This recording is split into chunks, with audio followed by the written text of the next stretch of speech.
Bienvenidos a un nuevo episodio de Mundo Interior. Hoy los invito a reflexionar sobre el cuerpo y la mente, una conexión inseparable. Cada vez hay más evidencia científica sobre cómo estos dos aspectos de la salud están entrelazados.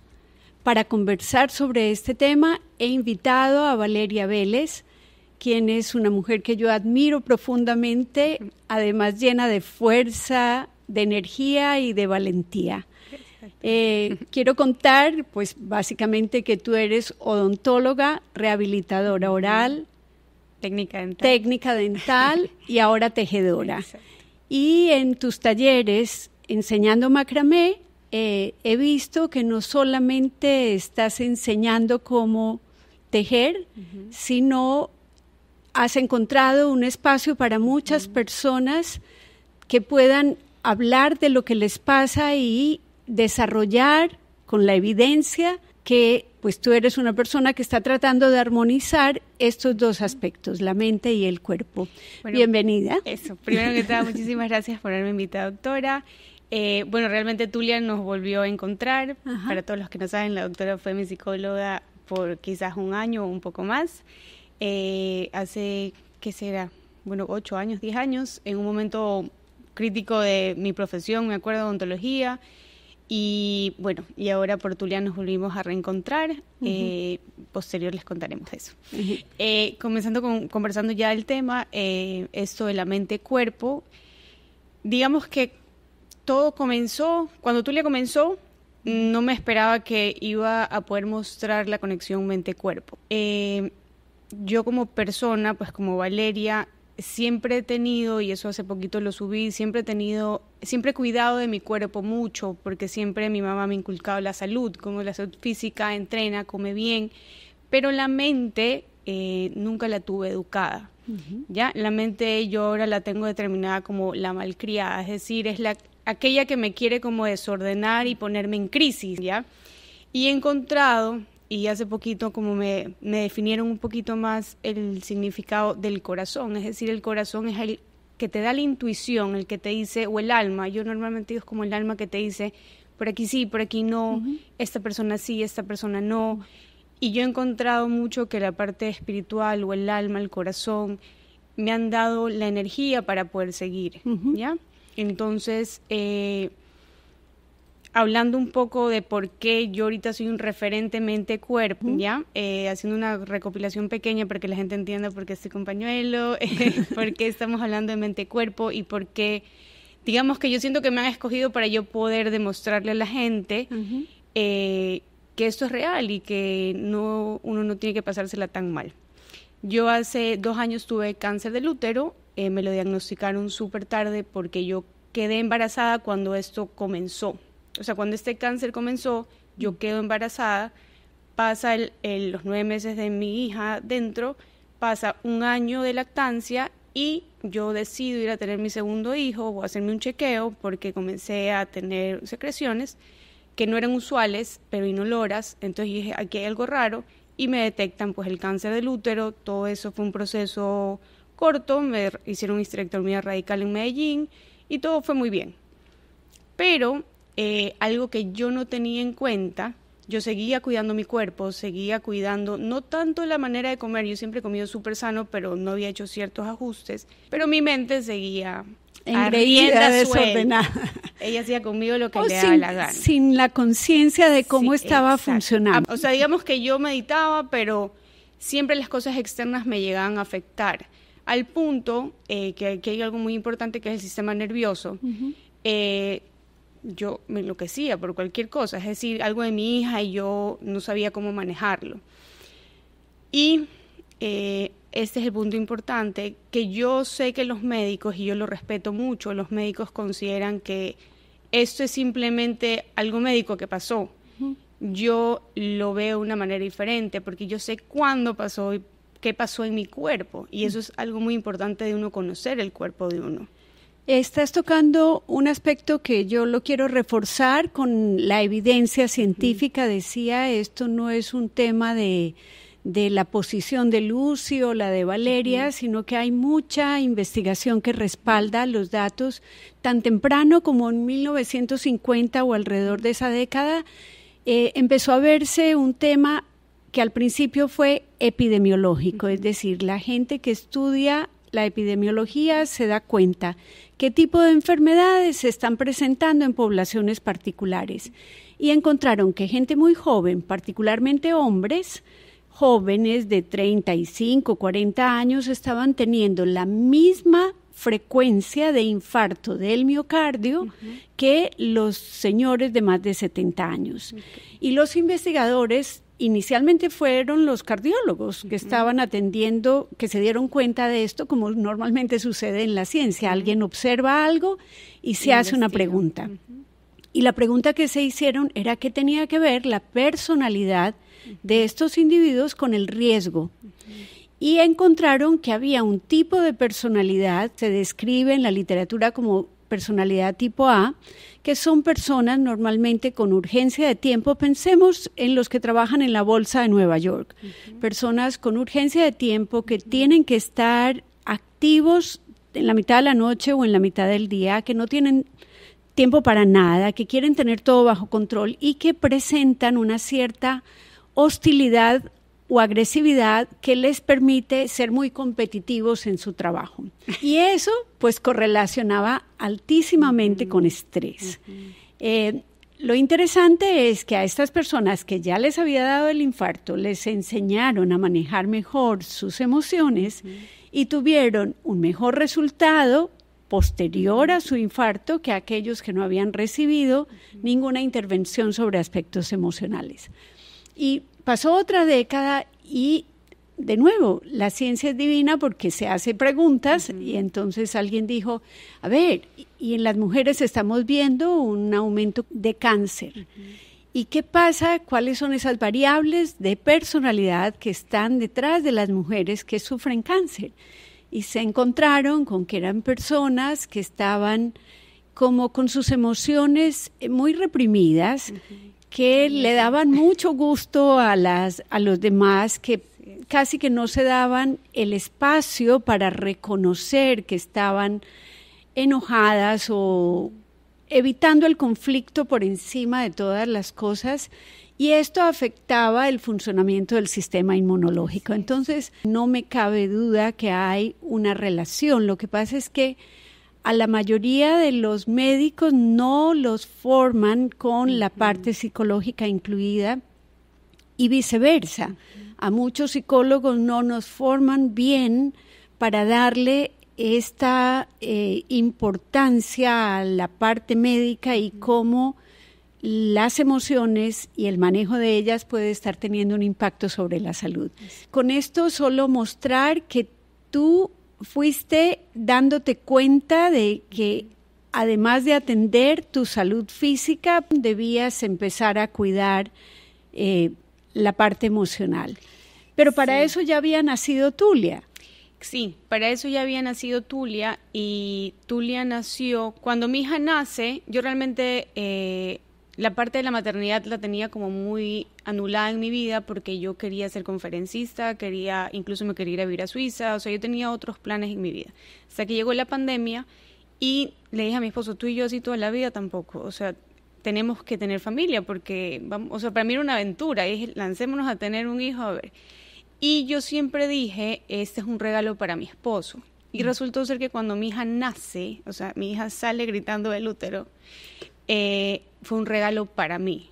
Y a mí la vida me cambió por completo, ¿no? O sea, realmente fue como, ¿cómo yo voy a dejar a este ser tan chiquito solo? Yo incluso planeé dejarla la semana con una enfermera, esa era Valeria, la no mamá en ese momento, e irme a seguir trabajando, porque esa era mi pasión, seguir trabajando. O sea, yo tengo esta personalidad, yo no compito contra nadie, pero compito contra mí misma, que a veces creo que es hasta más duro. Siempre he sido muy perfeccionista y he sufrido mucho por eso. O sea, no es como que yo digo, ay, yo soy perfeccionista, qué felicidad. No, yo sé que eso es un sufrimiento interno mío. Claro. Entonces, cuando ya nace Naomi, obvio, quise ser la mamá perfecta. Entonces, comencé a alejarme mucho del consultorio, y como yo he respetado tanto mi profesión, realmente comencé a darme cuenta de que no podía hacer eso. O sea, yo ya había dejado un buen nombre y mi papá es un hombre que también es la misma profesión que yo, que me ha enseñado a tener un buen nombre, que yo decía, no puedo ni dañar mi nombre ni el de él. Entonces comenzó a nacer Tulia en mi desesperación de hacer algo, porque digamos que no puedo dejar de moverme. Entonces Naomi dormía y yo tejía. Siempre me gustó el barro y hacía esculturas, pero eso no era una opción porque se secaba mientras que daba lactancia, no se podía. Entonces dije, voy a hacer macramé y comencé con macramé. Eso aprendí en pandemia y comencé a tejer. Entonces comienzan las partes externas, las personas externas a golpear esta idea, como diciendo, no, pero si tú eres odontóloga, tú eres doctora, tú eres... ¿Qué vas a hacer? Trabajado tanto en esta profesión, claro, has invertido tanto tiempo, esfuerzo. Hemos hecho esto, ya tienes una carrera hace 10 años, o sea, ¿cómo se te ocurre? Pero yo comencé a decir, no, me voy a dedicar a tejer, como lanzando, ¿no? A ver qué es la piedrita, porque yo soy hija única, entonces la hija única tiene que ser perfecta. Los papás no te dicen que tienes que hacerlo, pero tú sabes que tienes que hacerlo. Tú percibes que tienes unas expectativas, que hay unas expectativas sobre ti y tú haces todo lo posible por cumplirlas. Esa es una de Eso es una de las características de las hijas únicas. Entonces, yo siempre he dicho, ser hija única no es lo que la gente piensa, como que es una maravilla. O sea, sí, pero no. Todo tiene su pro y su contra. Entonces, claro, yo en esta imagen que ya tenía de la doctora Valeria Vélez, la rehabilitadora con mucha habilidad, técnica dental, de repente se comenzó a alejar del consultorio y ahora comienza a crear... Yo siempre he tenido este nombre Tulia, a todo le he puesto Tulia, literalmente hasta un florero Tulia, mi perra se llamaba Tulia, es el nombre de mi bisabuela. Mi bisabuela es una mujer que es de Medellín, tuvo 20 hijos, una persona que yo admiraba mucho, incluso... La admiraba mucho por la parte manual, pero ya cuando fui mamá comencé a preguntarme cómo ella fue capaz con 20 hijos y yo con una, no podía. Y le puse Tulia a ese emprendimiento. En ese momento era un emprendimiento, una idea muy loca, y de repente mi esposo me dijo, mira, no vas a vivir de tejer, ¿por qué no comenzamos a importar? Entonces ya las personas externas, bueno, importar, ya no va a ser solo tejedora. Pero ya adelantándonos con el tiempo, yo seguí con mi profesión de odontología, seguía Tulia creciendo poco a poco. Importamos y yo tenía, haga de cuenta, este vaso y yo decía, ay, se vende este rollo y nadie me quería comprar porque la gente decía, ¿y esto cómo se usa? ¿Para qué? Y mi esposo me dijo, tienes que comenzar a dar cursos. Y yo... de cursos, o sea, de dar cursos de odontología, dar cursos, entonces el ego comienza como a tambalear un poco, o a todo. Desafiarse. Entonces yo decía, de doctora a dar clases, bueno, vamos a lanzar, está bien. Y el primer grupo fue maravilloso, ¿ya? Con el tiempo se les puso tertulias, porque en estos grupos eran grupos de 6, 4 mujeres, máximos hemos tenido de 8, porque el objetivo es que todas pasen lindo, que la atención sea linda y que todas aprendan. Y comencé a ver que la gente cuando tejía comenzaba a soltarse mucho y a conversar mucho con la de al lado, con la del frente, y de repente era un gallinero, o sea, era como que, hey, vamos a hacer el nudo, todo el mundo hablaba y todo el mundo se reía y todo el mundo... Y en cada grupo venía siempre 1 o 2 personas con cáncer. Y eso a mí me comenzó a llamar muchísimo la atención, porque yo decía, estoy atrayendo estas mujeres. Y no solo eso, Vale, sino que a mi entender, el tejido desde la mitología griega, estamos hablando que ha sido un recurso y antes yo creía que era exclusivo de mujeres, pero tenemos ya 2 Juegos Olímpicos donde hay un nadador que está tejiendo en las gradas mientras espera y es una clara evidencia. Yo tuve la suerte de vivir en Europa hace 40 años y subirme a un tren y ver un hombre tejiendo malla como yo lo hacía. También he tenido ese gusto de la habilidad manual. Fuera de micrófonos decíamos cómo es eso de paisa. Ajá, es algo muy paisa. Nosotros en toda la familia, yo creo que si tú preguntas quién de mi casa sabe hacer floristería, quién sabe hacer punto de cruz, quién sabe hacer crochet, quién sabe, todas sabemos. Porque era un plan de tías o de abuelas, o sea, era un plan que se sentaban en círculo y comenzaban Y tejiendo es un espacio terapéutico. Yo creo que en la medida en que tú vas anudando hilos, vas trenzando cosas, es como que te vas descubriendo y vas haciendo de la nada algo que tiene un sentido de logro. Entonces, los impactos que da en la confianza personal Y especialmente esto de que lo haces en compañía de otras personas y a veces una conversación sobre cualquier cosa termina siendo una conversación que te abre los ojos o que te hace sentir que otras personas están experimentando lo mismo que tú. Así es. Sí, realmente comienzan, o sea, como usted lo decía, con cada nudo, hay veces, hay personas que están conversando o hay personas que están interiorizando algo y cuando lo escuchan, que algo dijeron que ellos quizás estaban pensando, pierden la vergüenza y lo dicen y comienzan como, yo digo, como a sanar, porque muchas de ellas a veces ni se conocen, entonces más confianza aún, porque ella no me va a juzgar cuando me vuelva a ver. Uh-huh. Entonces eso me parecía increíble de los cursos, porque habían diferentes mujeres, diferentes clases sociales, diferentes entornos, uh-huh. Y yo decía que increíble porque aquí iban y hablaban de los esposos, de las suegras, de los hijos, de los nietos, de todo, de enfermedades también hablaban, uh-huh. Y era es súper lindo en realidad, es súper lindo porque ahí comencé yo a sentir que tenía una responsabilidad en Tulia, o sea, uh-huh. Ya no era estoy tejiendo o estoy vendiendo, tengo la responsabilidad uh-huh. de que estas mujeres aquí están sanando y al sanar sus familias también van a sanar. Claro. Y estás inspirando porque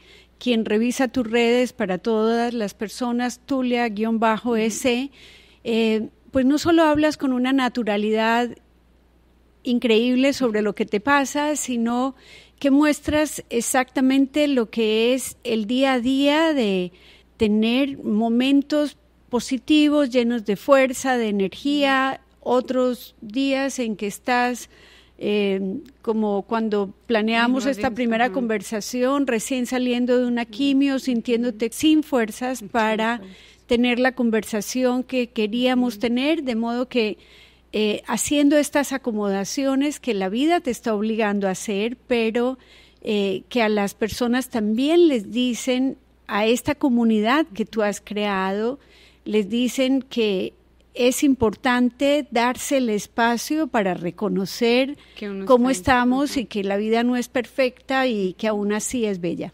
Sí, para terminar, como que la gente entienda un poquito de lo que usted está diciendo, para cuando Tulia sigue, porque la gente cree lo que ve, esa es la realidad. Tulia sigue y yo paso pues por el cáncer del útero, yo no lo publiqué mucho porque pues no veía el sentido de hacerlo en ese momento.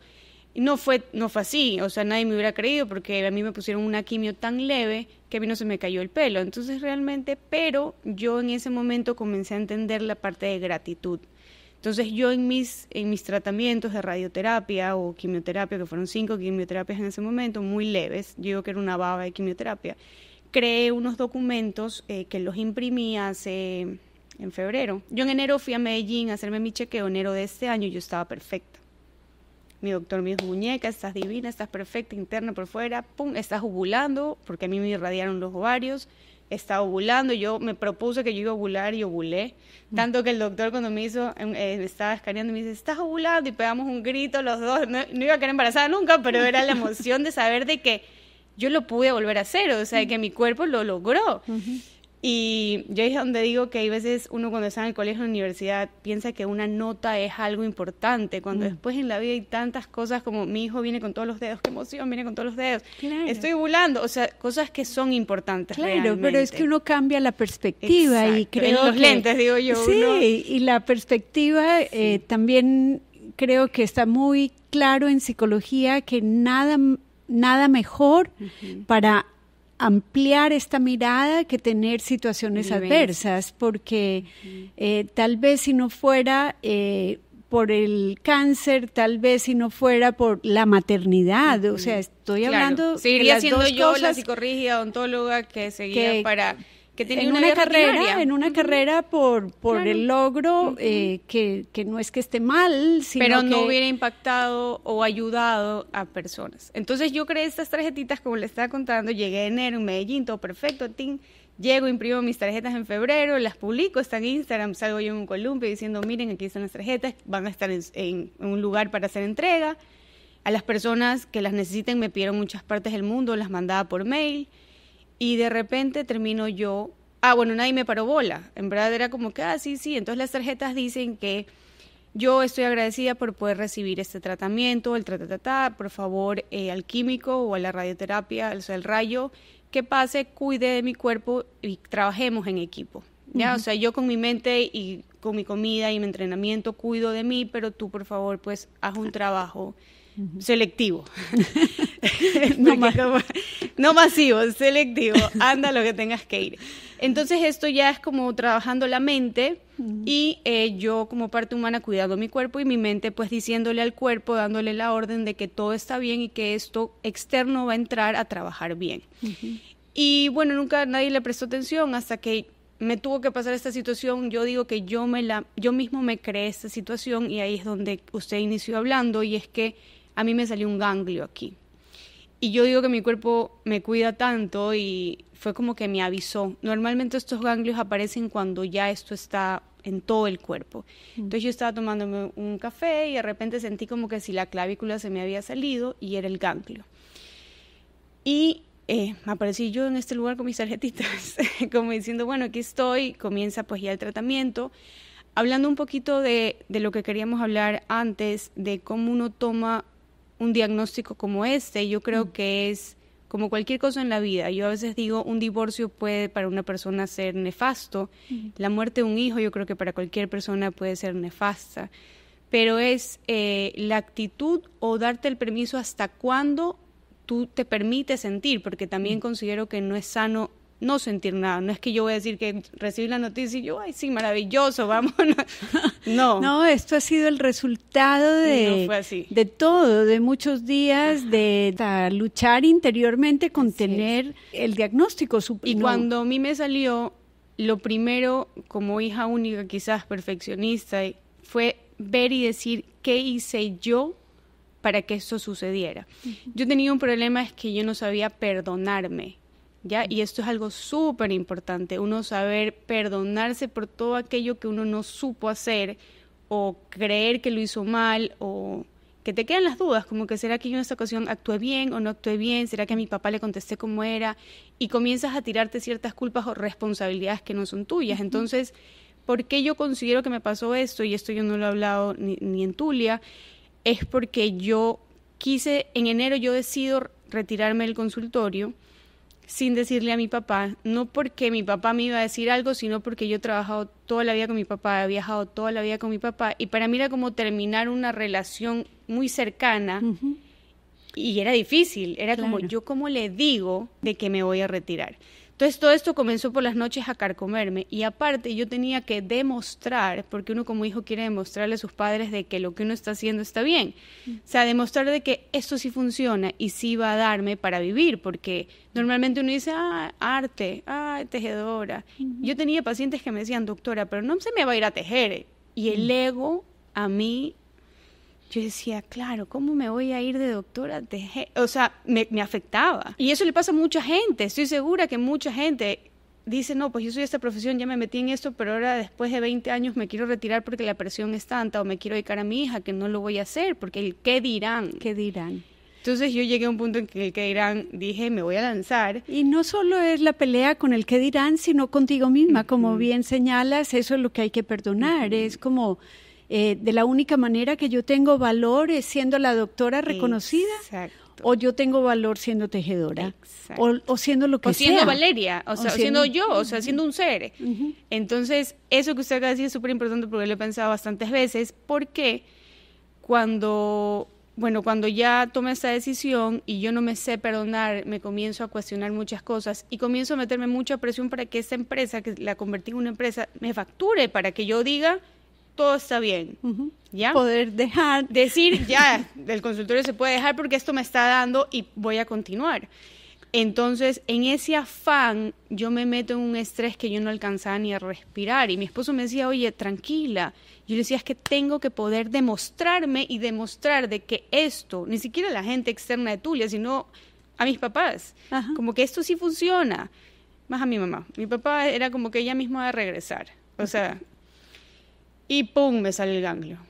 Y ahí yo dije, ¿qué hice yo? Y mi esposo me decía, cuidado, te vas a culpar. Me dice, porque vas a empeorar todo. Entonces comencé ya con una él me ayudó mucho como a comenzar a ver y hacer meditaciones de sanación, de perdón, y mientras que yo caminaba por la playa, perdonarme, una lista de cosas, incluso hasta cosas antiguas de mi familia, es decir, el divorcio de mis papás, cosas así que yo seguía agarrada de por qué se divorciaron, por qué pasó esto, porque que en un momento, lo que usted decía, la gente es controladora, tuve que decir que se rompa.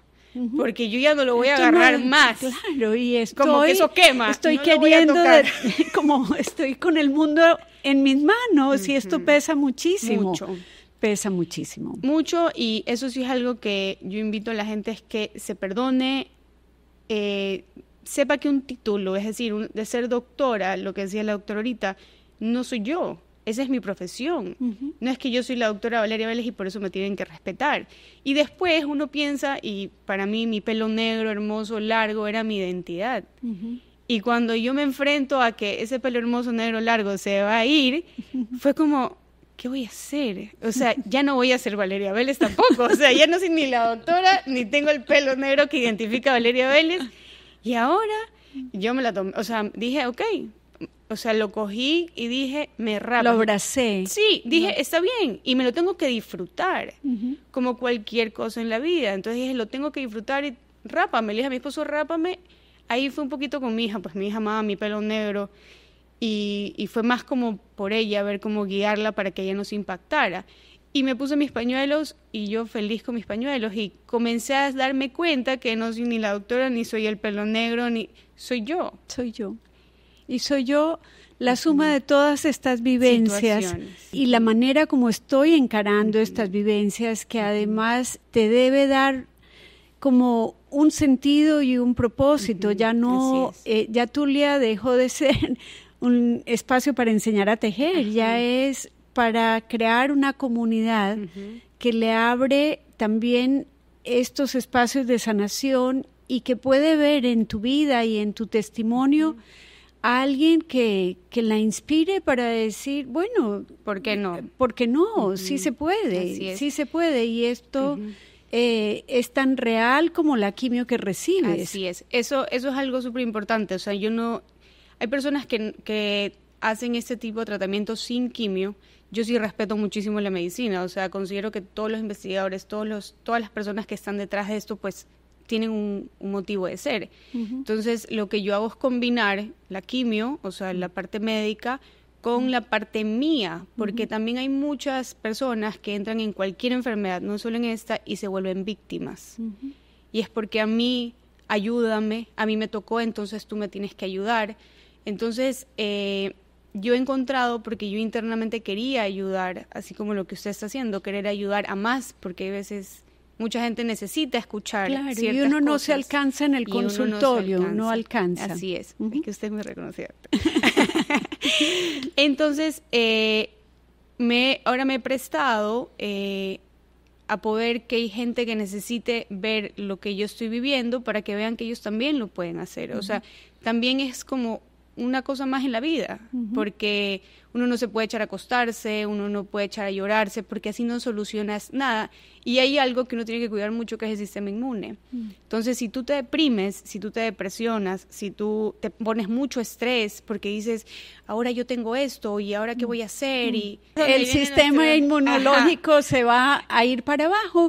Lo que mencionaba antes de la personalidad tipo C, los neuropéptidos son unas sustancias que hagamos de cuenta que son palabras químicas que mandan mensajes a nuestro sistema inmunológico, y cada que el sistema inmunológico está bajo, por la razón que sea, es más probable que tengamos desde un resfriado común hasta un cáncer. Es que eso fue lo que pasó. Entonces ya les vamos a explicar por qué tenemos esto aquí, pero cuando yo entré en este mundo de estrés fue inmediato. ¿Por qué? Porque yo tenía alguna célula cancerígena por ahí, y yo le dije, bienvenida, ven, pasa y haz lo que tengas que hacer. Fui yo misma. Entonces, ¿qué es lo que hice yo? Pero no con conciencia, y esto es importante porque también hay una carga cuando decimos, a ver, esto me pasó a mí y yo dejé que entrara en mi cuerpo, pero no fue un asunto deliberado. Porque, claro, no fue que yo dije, ya sabía que iba a entrar. No, para nada. Ni sabía que estaba ahí. Y esta conexión realmente, aunque la sabemos, no sabemos muy bien cómo es que opera, porque a veces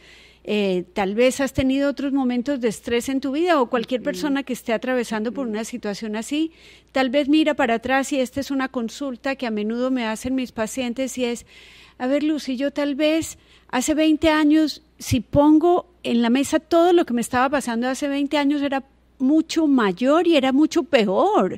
Y yo estaba como más indefensa. ¿Y por qué ahora? Y yo le digo, tal vez ahora está más cansada, simplemente.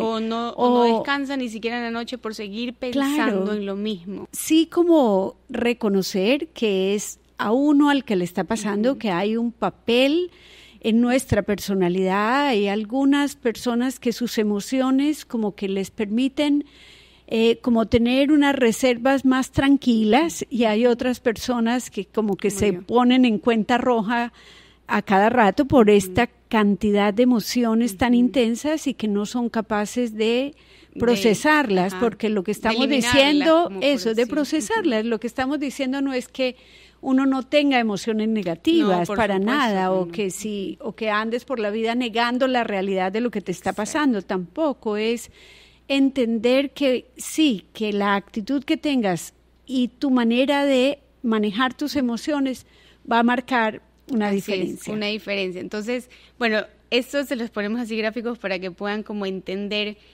que, bueno, esta es una situación como cualquier cosa que puede pasar en la vida, así la veo yo, y por eso lo hablo de esta manera, y es que cuando hay una situación, ya sea cualquier situación mala, por decirlo así, que uno quiera cruzar de aquí, de donde se entera, hacia allá, que es el final de la situación donde uno ya se gradúa del aprendizaje, uno tiene que ir muy seguro de saber que lo va a poder pasar, porque esta cuerdita va a comenzar, digamos, van a haber crisis emocionales, como a veces a mí me pasan, como que ¿será que lo voy a lograr? ¿Será que no? Pero yo tengo que tener la tranquilidad en el fondo, como dice la doctora, no está de más que yo no sienta emociones negativas, porque las voy a sentir, pero en el fondo yo tengo que volver a reaccionar rápido y decir, no, todo va a estar bien, porque si yo dudo de mí y comienzo a escuchar lo que todo el mundo dice, me voy a caer. Claro. Y la única que se cae, que esto es algo súper importante, soy yo, no el resto. No el resto. Porque el resto te va a decir, no lo vas a lograr, si lo vas a lograr, no lo vas a lograr. Ahorita tocamos bien lo que la gente dice, pero terminemos este concepto que psicológicamente tiene que ver con algo que llamamos autoeficacia, es la convicción. La convicción de que yo voy a ser capaz de llegar allá donde tú estás.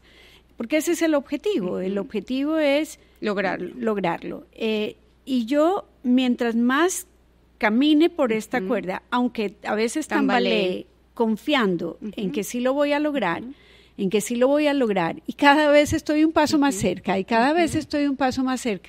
pues va a llegar el momento en que lo voy a lograr. Así es. Entonces, esa parte sí es mente y es cuerpo, porque yo tengo que tener la fortaleza física, en este caso, en mi caso específico, para poder recibir cada vez que viene el químico y yo decir si lo puedo soportar, porque aunque uno no cree, hay tanta gente que no llega a la siguiente quimioterapia, o hay tanta gente que su cuerpo se vino abajo porque no lo cuidaron o porque su mente mismo le bajó el sistema inmune. O sea, ya el químico por sí te baja el sistema inmune, pero tú tienes que ayudarte, y eso es en cualquier situación. Claro. Pero yo he encontrado que uno con el tiempo, quizás, o ganando conciencia, uno comienza a darse cuenta de que uno se tiene que proteger mucho del alrededor que uno tiene. Siempre hablan de las 5 personas que tienes alrededor. Yo considero que de todo tu entorno donde te vas moviendo, incluso hay veces uno va a un lugar y se encuentra con mucha gente que tienen energías como muy negativas o verbales diferentes a uno, y uno sí se tiene que cuidar, porque todo eso, hace poco yo escuché algo que me afectó,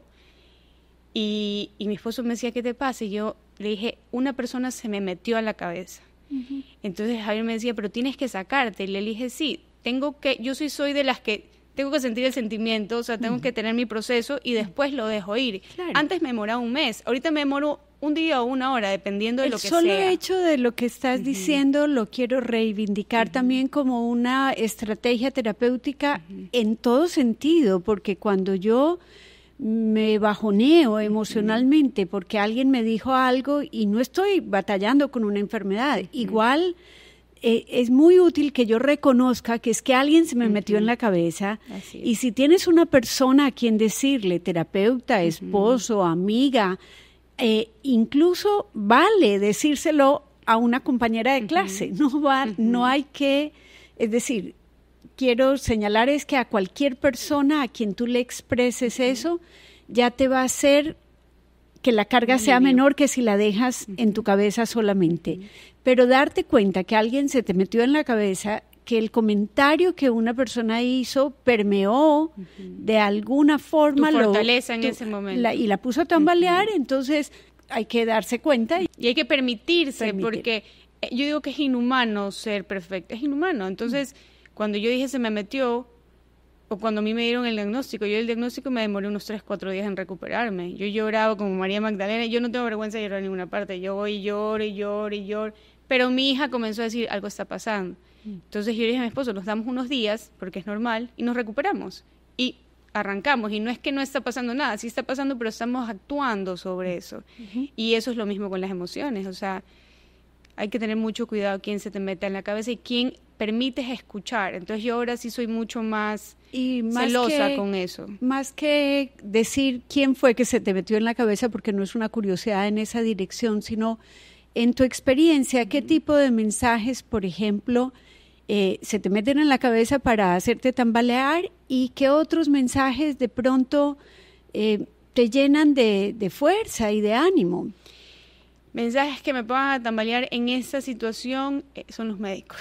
Los médicos, como son médicos, siempre hablan de porcentajes y la mayoría de veces no son porcentajes de éxito, sino porcentajes de esto puede volver a pasar, puede que no lo logres, hay que ir viendo, tenemos que ver en el siguiente examen, cosas así, como que no me dan la seguridad. Y no es que yo a veces pido la seguridad, sino que pido no decir nada a veces. Algunos médicos también valdría la pena aclarar esto, porque me contaste fuera de mi sensei, yo le digo que es mi sensei, es mi médico para mí de cabeza, él es de Medellín y es una persona mayor.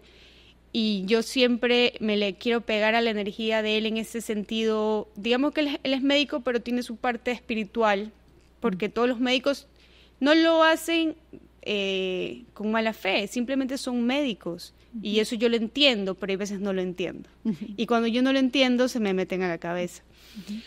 Pero entonces ese médico mío, el doctor Ramón, yo siempre a veces le escribo y le digo, estoy pasando por esto, y él me da algún aliento.